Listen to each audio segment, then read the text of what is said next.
paperwork if we didn't already do anything. If we don't have no business already going, then it's nothing to hold on to. So I'm not that type of person. But to keep going and make it clear, I signed Fivio. My paperwork was honest. My paperwork was clean. It wasn't a 360. I never took any of his publishing. My paperwork doesn't say anything of his publishing. I don't know where y'all got that from. So you got to go back to who you heard that from and now look at that. Cause I'm back.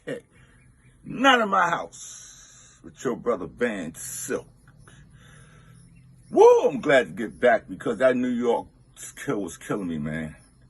Got me sick. Revolutionary Hip Hop, man, you got to go check out the new showcase on 610 Exterior Street. Right across the street is the home of the Universal Hip Hop Museum, opened in 2024. But I'd like to sit here and have a conversation real quick about some of y'all hating on Mase. Mase Betha. Yes, the Mase that was down with Bad Boy. The Mase that made the song 24 Hours to Live. The Mase who wrote a lot of songs and was in a video with P. Diddy. Because he gave Fivio Farming $5,000 advance to sign with him. Basically, he gave the crew manager 20 grand.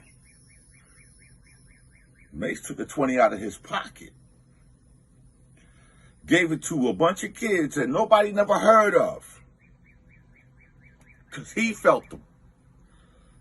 And all homeboy got was 5, and you're making a big stink like he robbed them. How many of y'all took a rapper out of the hood nobody never heard of and gave him anything and created a situation to where you hooked him up with your connections, signed a deal with either Sony or Columbia Records. He has his publishing. Mase released some of the stuff in the contract, and the kid got his money. And all y'all do is ask Fivio, well, you know, he got $5,000 advance. Okay, what if Mase would have gave him $1 million? So they did a deal. Mase would get his $1 million back plus.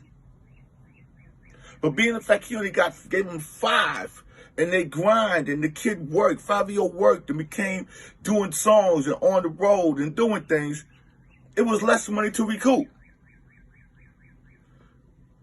He ain't take his publishing like most people do. He didn't do a 360 deal. But y'all out here trying to create a narrative that don't exist. And see, none of y'all would have did what Mase did. He gave Fivio what he had. Nobody knew who he was. So y'all acting like, oh, so you're supposed to go and give an unknown rapper a bunch of money. What if he don't prove up to be to his expectations? None of y'all did it while you're getting that Mase, acting like he robbed him, like he got his publishing, like he's holding on to everything. No, he's not. And see, that's some dirty shit y'all doing because y'all nut looking the other, y'all know his ops. That's what you're doing, you're nut licking his ops. I don't like to talk like this. And Mase, continue on what you're doing, my brother, because that was a great thing you did by giving that kid that and let him have everything else, and you negotiate the deal and you got whatever you were supposed to get. And it's all even on the deal. I don't hear Fivio going to complain and say, well, he got a 30%, he got my publishing, he got my tour money, he got this money, my merchandise money. It was none of that. But y'all want to sit out here and act like that $5,000 was a bad move. It was a good move to somebody who never even had $5,000. He said that was a lot of money to me when he gave it to me. And that's a lot of money to a lot of unknown rappers.